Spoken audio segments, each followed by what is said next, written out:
Beneath the ocean surface, sunlight does not last forever.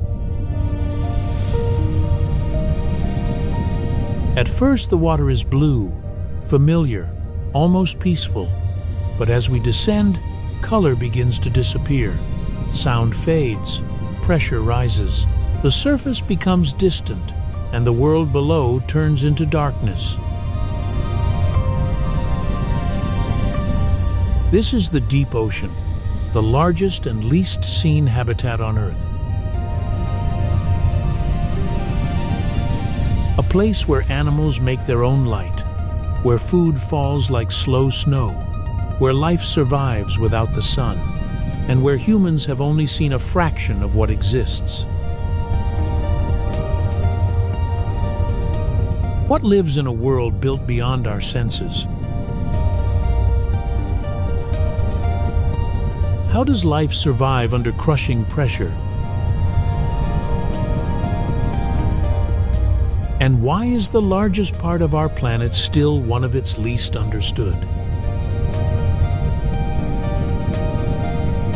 Welcome to Underwater Earth, where we explore hidden, surreal, and powerful places that challenge the imagination. Please support us with a like and a subscribe. It may seem like a small thing, but it is the motivation for us to continue creating more content. Today, we descend into the deep ocean, the last unknown world on Earth. And the first doorway begins where sunlight starts to die.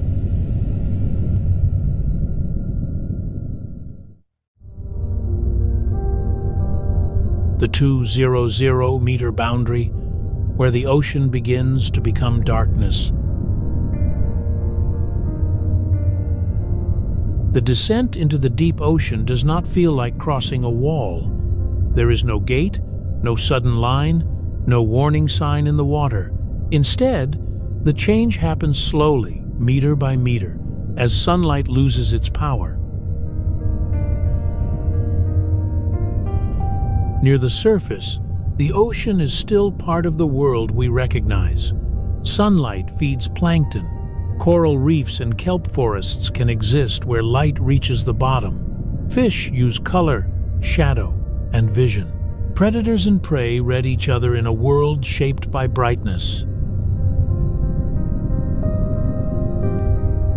But below roughly 200 meters, the rules begin to change. Light still exists, but it is weak. It no longer carries enough energy for photosynthesis to support life in the way it does above. The ocean begins to separate from the sun. This boundary matters because so much of Earth's life at the surface depends directly or indirectly on sunlight. Plants on land, algae in shallow seas, phytoplankton in the upper ocean, all of them turn light into food. But in the deep ocean, life must live differently. It must depend on food falling from above, on predation, on migration, or in rare places, on chemical energy rising from below. As a camera descends, color disappears in layers. Red wavelengths vanish quickly. Orange and yellow fade. Even blue becomes thinner and darker. What remains is not simple blackness at first, but a dim and cold twilight, a world where shapes are uncertain and distance becomes difficult to judge. For humans, this is the beginning of sensory loss. Our eyes are designed for light. Our bodies are designed for pressure near the surface. Our minds are used to landmarks, horizons, and gravity acting through air. The deep ocean removes all of that. It is not hostile because it is evil. It is hostile because it belongs to a different physical reality. Pressure increases with every meter. Temperature drops. Food becomes scarcer. The water column becomes a vertical landscape, with animals living not on ground, but suspended in depth. Some migrate upward at night to feed and sink again by day. Others remain in darkness permanently. The benefit of this 200-meter boundary is scientific clarity. It helps us understand why the deep ocean is not just deeper, shallow water. It is a different world where energy, vision, movement, and survival must be reimagined. The difficulty is that this world is hard to reach. Human divers can only go so far. Submersibles are expensive. ROVs and deep sensors require ships, engineering, weather windows, and funding. A mountain, forest, or desert can be entered with human feet. The deep ocean requires machines just to begin looking. That is why the deep ocean remains so mysterious. It is not distant like another planet, but it is separated from us by water, pressure, darkness, and technology. It is close on the globe, but far from human experience. And yet, as sunlight fades, the ocean does not become lifeless. In the next layer down, the darkness begins to answer with lights of its own. GoSats, Gold and BTC rewards. Install it now.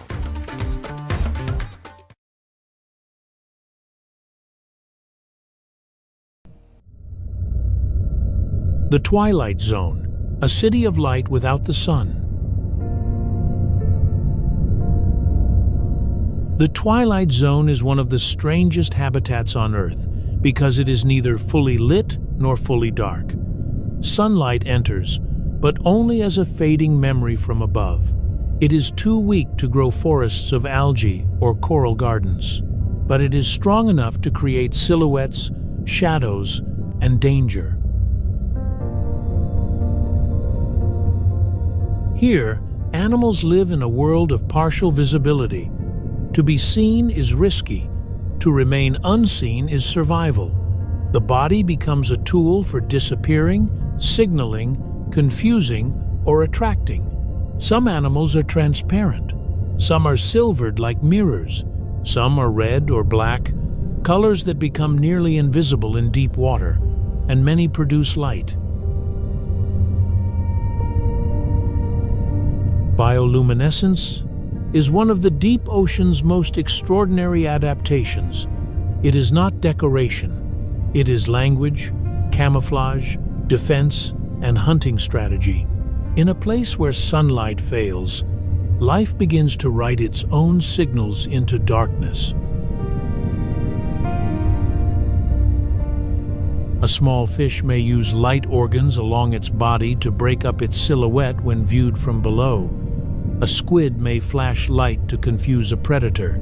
A jelly-like animal may produce a glowing display when disturbed, turning itself into a moving warning or distraction. A predator may use a lure, a single point of light, to draw prey closer in black water. For the human eye, these lights feel almost magical. Blue pulses, green flashes, tiny sparks drifting in dark water, long transparent bodies carrying points of cold fire. But for the animals, every flash has a function. In the Twilight Zone, light is not scenery, it is a decision. This layer also hosts one of the greatest migrations on Earth, though most humans never see it. Each night, countless small animals move upward toward the surface to feed under cover of darkness. Before dawn, many sink back down again. This vertical migration moves carbon, energy, and life through the ocean on a planetary scale. The benefit of living in the Twilight Zone is access. Animals here can feed on material from above, migrate toward surface food, and use darkness as protection. They are close enough to the productive upper ocean to benefit from it but deep enough to hide from many surface predators. The cost is constant pressure from all directions. Food is limited, predators are specialized. Visibility is low but not absent. A silhouette against faint light can betray a body. A glow can attract a mate, but also an enemy. Every signal carries risk. The twilight zone also matters for the global carbon cycle. When animals migrate upward to feed and then return downward, they help move carbon into deeper waters. When particles sink, when bodies die, when waste falls, the deep ocean becomes part of Earth's long carbon storage system. But this zone remains difficult to study. Many of its animals are fragile. Nets can damage them. Bringing them to the surface changes pressure and temperature too quickly. ROV lights may alter behavior. Our view is limited by the tools we use to look. The twilight zone is not empty space between the surface and the deep. It is a living city without buildings, a vertical world where light is created by bodies instead of the sun. But below this dim world, even the last traces of sunlight disappear. The ocean enters midnight.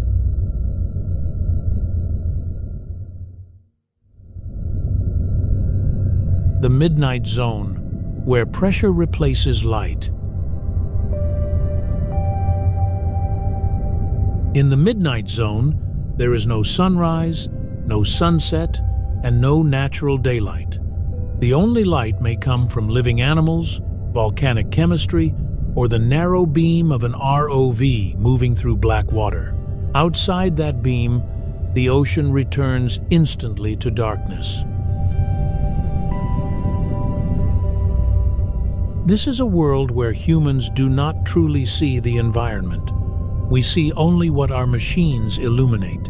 A fish appears in the light, hangs for a second with dark eyes and strange fins, then drifts away and vanishes as if erased.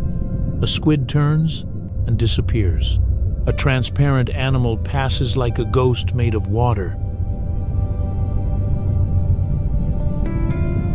At depths around 1,000 to 4,000 meters, pressure becomes one of the defining forces of life. Every 10 meters adds more weight from the water above. By the time a vehicle reaches the midnight zone, it is carrying the pressure of an entire column of ocean. A human body cannot belong here without protection. But animals do belong here. Their bodies are not resisting pressure in the same way ours would. They have evolved within it. Their tissues, chemistry, and structures function under conditions that would destroy surface-adapted organisms. They are not crushed because their bodies are built for this world. Food is scarce. Much of it arrives as marine snow, tiny particles of dead plankton, waste, mucus, and organic material falling from the upper ocean. Some predators hunt other animals in the darkness. Others wait, conserving energy for rare opportunities. In this zone, life often moves slowly because energy is precious. Many deep-sea fish have large mouths, expandable stomachs, sensitive lateral lines, or light-producing organs. These adaptations make sense in a world where a meal may be unpredictable. If food appears, the animal must be ready. If prey is larger than expected, a flexible body may be the difference between feeding and starving. The midnight zone can look frightening if we judge it by human standards, but it is not a horror world. It is an economy of scarcity. Its creatures look strange because they solve problems we do not face. How to find food in darkness? how to attract a mate across vast emptiness, how to avoid being seen when there is almost no light, how to move without wasting energy. The benefit of this world is stability. Temperatures are cold but relatively steady. There are no storms in the way the surface knows them, no sunlight cycles, no waves breaking overhead. For animals adapted to it, the midnight zone is not chaos, it is home. The danger is that this stability makes change meaningful. Many deep-sea animals live slowly, grow slowly, reproduce slowly, and may recover slowly from disturbance. A system that seems remote can still be affected by climate-driven shifts in oxygen, food supply, carbon, or human noise and pollution. The midnight zone reminds us that the deep ocean is not a single environment. It is layered. Each layer has its own logic. Light fades, pressure grows, food changes, and life becomes more specialized. And below the animals drifting through the water column, another world opens. The seafloor. A dark plain wider than any desert on land. यार सब लोग stocks में invest कर रहे हैं, मैं भी try करना चाहता हूँ, पर कौन सा स्टॉक लूं, कैसे चूज करूं, कुछ समझ ही नहीं आ रहा है। तो ग्रो ट्राई करना, वहां तुझे हर स्टॉक के बारे में सारी जरूरी जानकारी एक ही जगह मिल जाएगी, तो डिसीजन लेना सिंपल हो जाएगा। ग्रो पे तू फ्री में डीमैट अकाउंट खोल, ट्रेंड्स के साथ साथ उस कंपनी को ठीक से समझ, जैसे फाइनेंशियल्स और उससे जुड़ी लेटेस्ट न्यूज। यानी स्टॉक ढूंढना, रिसर्च करना और खरीदना सब एक ही ऐप पर। हाँ, ताकि तू सिर्फ रिसर्च पे नहीं, एक्चुअल इन्वेस्टिंग पे फोकस कर सके। Invest on grow, India's number 1 stock broker. Investment in securities market are subject to market risks. Read all the related documents carefully before investing.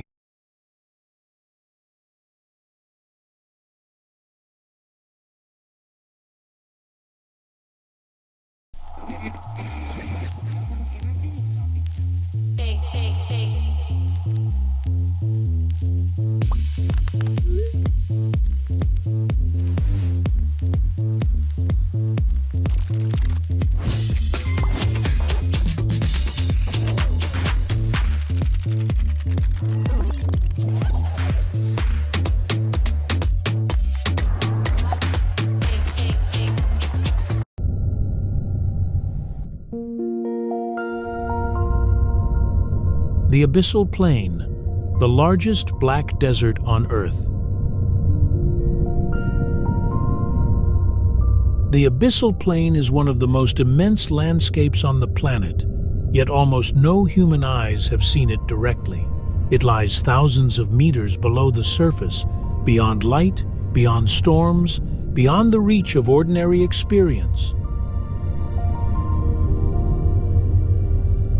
At first, it may look empty, a flat seafloor of fine sediment, a few tracks in the mud, particles falling slowly from above, the beam of an ROV sliding across a world that seems to stretch without end. But the abyss is not empty, it is quiet. Life here often exists at low density, spread across enormous distances. Sea cucumbers move slowly over the sediment. Brittle stars extend thin arms. Small crustaceans scavenge. Worms live within the mud. Microbes work through chemical and organic processes invisible to the camera. The food web of the abyss depends heavily on what falls from above. Marine snow drifts down from the sunlit ocean, carrying fragments of life from the surface into the deep. A dead fish, a sinking jelly, a fallen whale, or a pulse of plankton material can become a major event on the seafloor. In a world where food arrives slowly and unpredictably, nothing is wasted. A carcass can attract scavengers from far away. Bacteria begin breaking down tissues. Larger animals feed. Smaller organisms follow. What was once a body in the upper ocean becomes a temporary island of energy in the abyss. The abyssal plane also plays a role in Earth's carbon system, organic material that sinks and becomes buried or recycled in deep sediments is part of the planet's long exchange between life, ocean, and atmosphere. The deep seafloor may seem distant from climate, but it is linked to the movement of carbon through the entire ocean. The benefit of the abyss is scale. Its vastness means it may store, process, and recycle material across areas larger than most people can imagine. It is a slow part of Earth's metabolism. The weakness is speed. Many abyssal processes are slow. Many animals are adapted to low energy. Recovery from physical disturbance may take a very long time. Tracks on the seafloor can remain visible far longer than footprints on a beach. Damage in a slow world does not disappear quickly. This matters because the abyss is no longer beyond human interest. Fishing gear, waste, lost equipment, and future resource extraction can all reach deep seafloor habitats. Polymetallic nodules, which can lie across abyssal plains, form over extremely long timescales and can provide habitat for specialized organisms. Disturbing them may alter environments that took millions of years to develop. To film the abyss well is to resist the need for constant action. Its power is not speed, it is patience.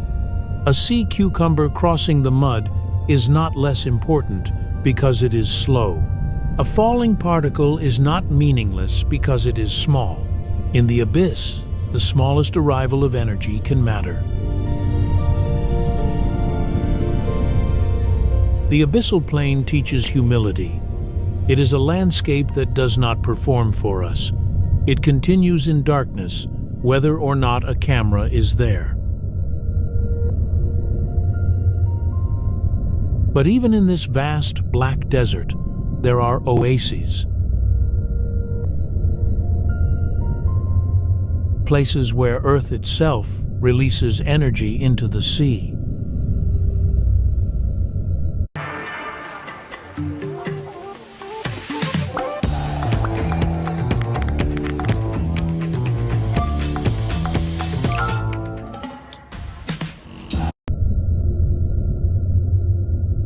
Hydrothermal vents, cities living on chemistry.